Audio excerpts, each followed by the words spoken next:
I am Carolina Thomas, so I am now 41 years old and I am a physician by training. But after my graduation as a medical doctor, I did a PhD in biology and more specifically in the field of neuroscience. I work there with synaptic transmission and neurodegeneration, and then I decided to go back to medicine, which led me to my current position.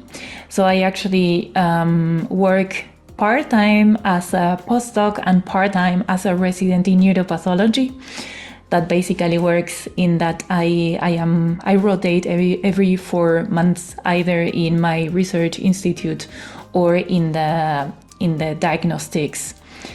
So this is more or less where I stand right now. And I work more in synaptic transmission and central nervous system physiology, but now I switch to peripheral nervous system and polyneuropathies.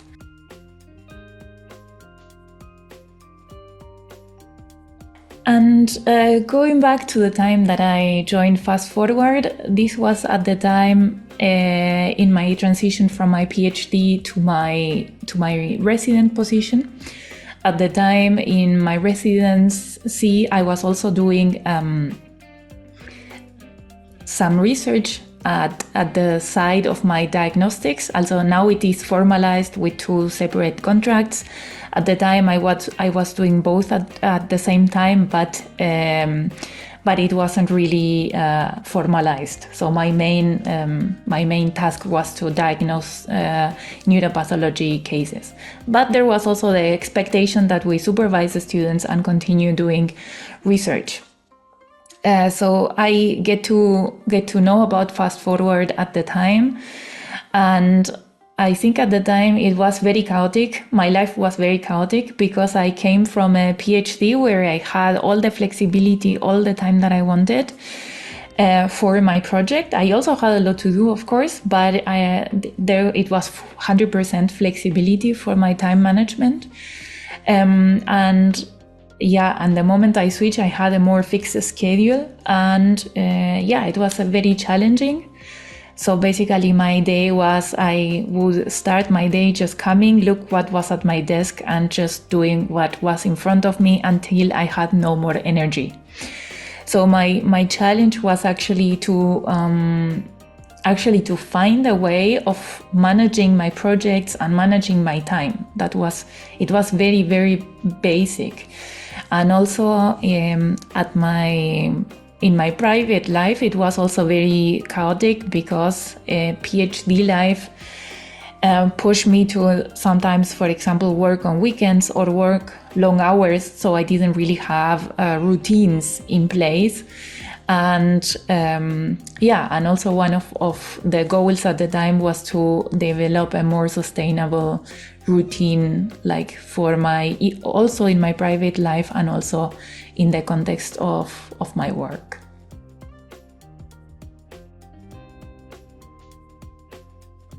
Thinking of the techniques that helped me the most, there are quite a lot. I implemented quite a few. Something that, for example, at the time I was starting working with the students. So in terms of how to organize my projects and work with others, a very important point was to implement the use of a Kanban board and to work in sprints. So this was super, super helpful, and I could implement it right away because the moment I started as a resident, I actually got automatically 2 students who were working with me. It was cool because we both with these 2 students, they were like a bit, they were experimenting together with me how to implement this tool. So this was one of the main tools that I implemented. Another tool that was super helpful, because I mentioned that it was super chaotic. It was just, coming and say, okay, what's in there today? So I really implemented a weekly planning time.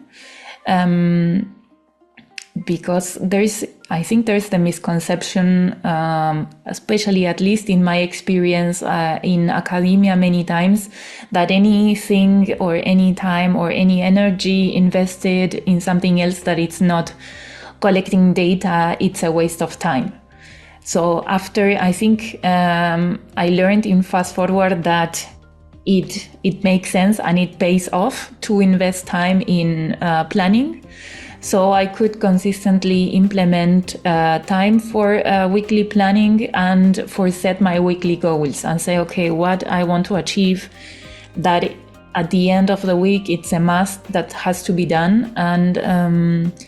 And this gave me really focus and helped me to prioritize my work and gain more control over my work. I think another good point is, or was for me, because I mentioned that also in my private life I didn't have a lot of routines that I had implemented, because it was like I really had zero routine. I had to maybe work on the weekends and maybe go home at 10 p.m. in the evening and things like that.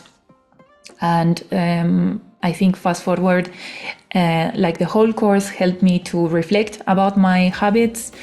And I implemented two main things. I mean, they are not tools, but there are two main changes that I did in my routines. One of them is to sleep more regularly and to respect at least 7 hours of sleep per night. It was, of course, a training. It didn't happen from one day to the other. And another thing that was super helpful was to have all my meals. Like before, I would just work whatever time. As I said, I was really hitting on the whack-a-mole game, and I was like, okay, no, this structure I need to respect, because it's something that I need, and that it's also helpful. I can work with more clarity if I had all the nutrients that I need for my body and for my mind to work properly. So I think this would be the most important tools for me.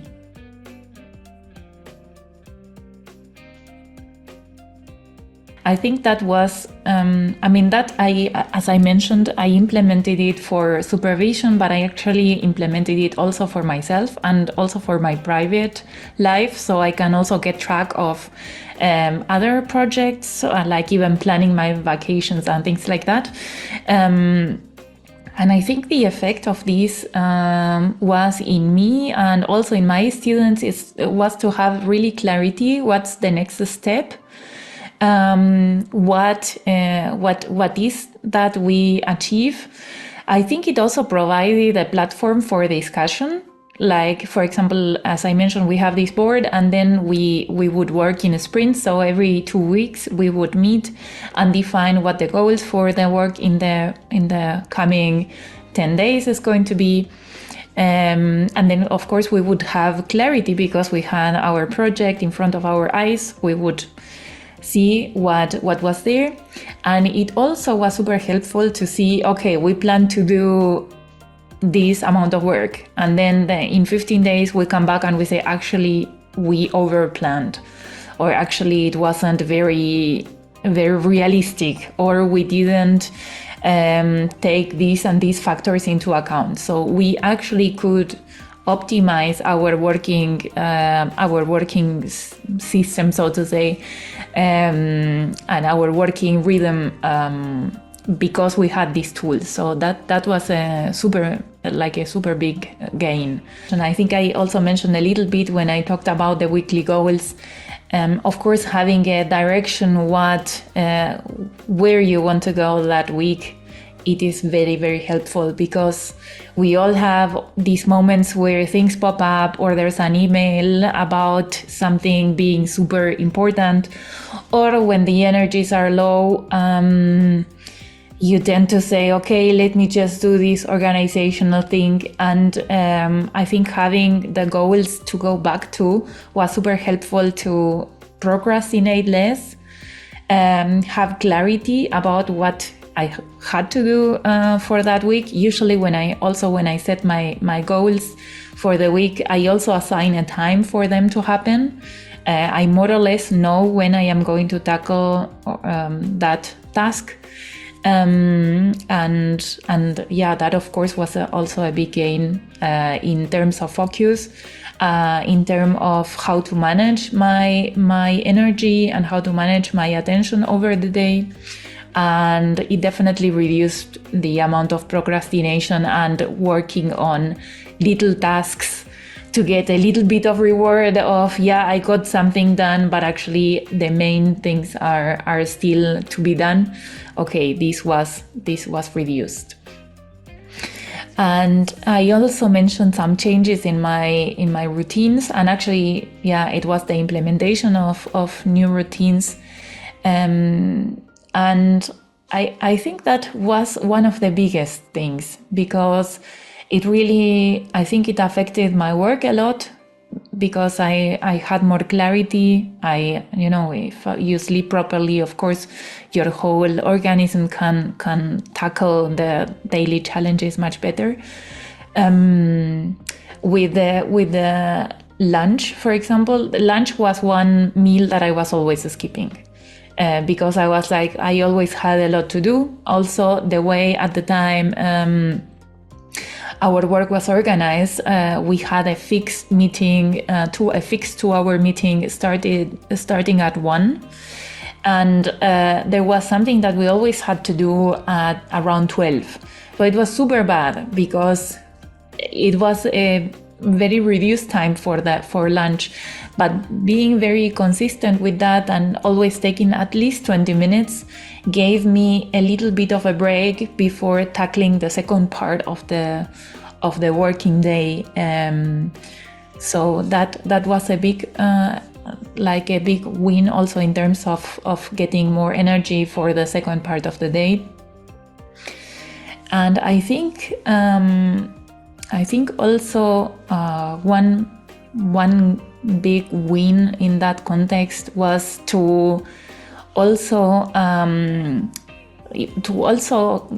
get the feeling that I was also taking care of myself and doing something good for myself, that I was not only like someone who had to provide results or who had to fulfill a job, but that I was a person doing a job. So it was acknowledging that humanity part, which actually then spread over all my activities, and it was like a big change, I think, in how I saw myself, and like a big change in perspective.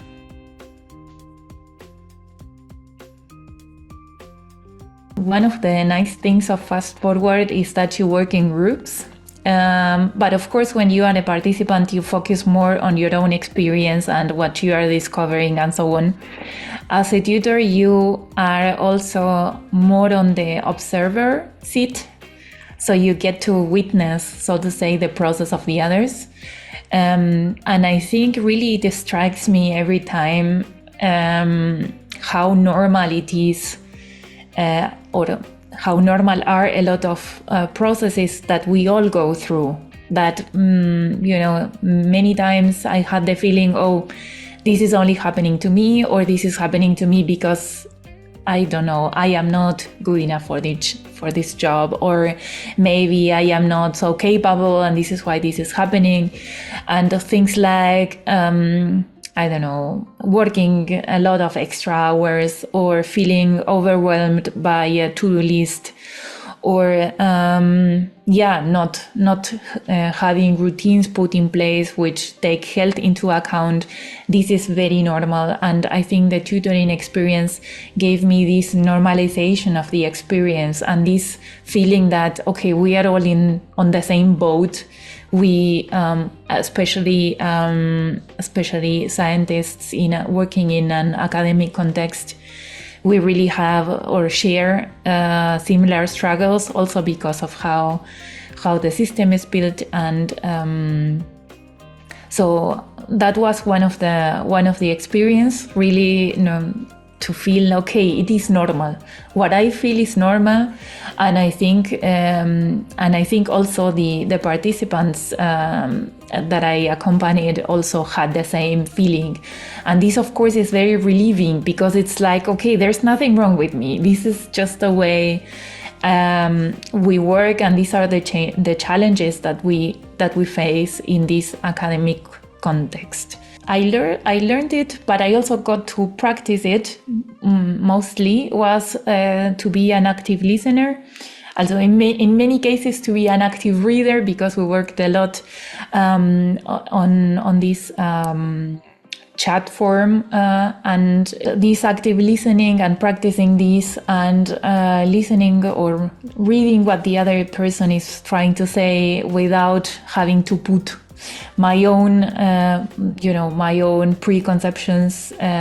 Practicing this, I think it's very important for a better supervision, and this is something that I got to practice, that the tutoring role gave me as a possibility.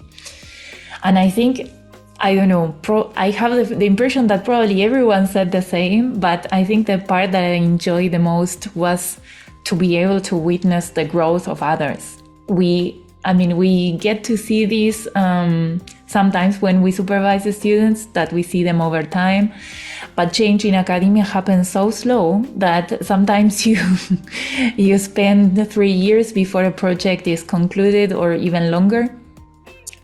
That sometimes these changes happen so subtle that sometimes we miss it. But in this case, we saw, I witnessed in 7 weeks how much the participants learned about themselves, about their working style, their working rhythm, how they can manage their projects, what they can improve. Of course, it's a lot of input, and they are super motivated to make changes, and they make these changes, and when they work out, it's super, super nice to see, and very fulfilling. So actually, that's my favorite part.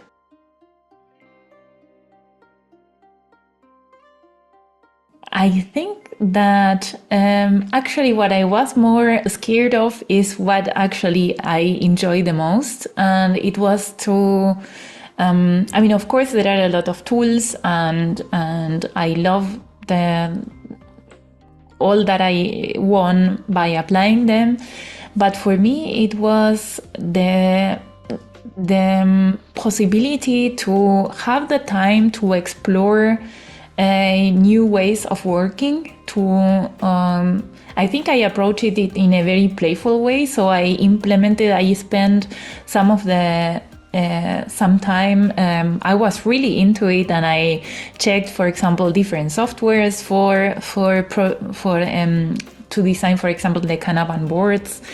I checked also different ways of developing mind maps and so on. So for me, this, to really have, because once you're doing the course, okay, I committed to the course, so I'm going to do the assignments, and having to do the assignments required that I really take the time to play sometimes with the softwares. And I really enjoy to really have made this time for myself and for checking different things. And yeah, it was really like a bit of providing this playground for me, and for experimenting different ways of working. I think that was my favorite part.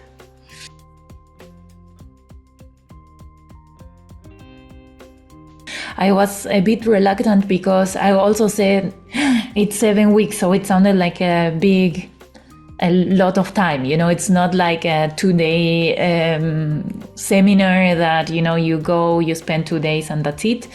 It sounded to me like a lot of time. But of course, in the end, it really paid off, and it really made sense that the seminar, that the course, so to say, is built up in that way. So I think it really makes sense. The 7 weeks after doing it, I understood why it's done and why it's organized in that way.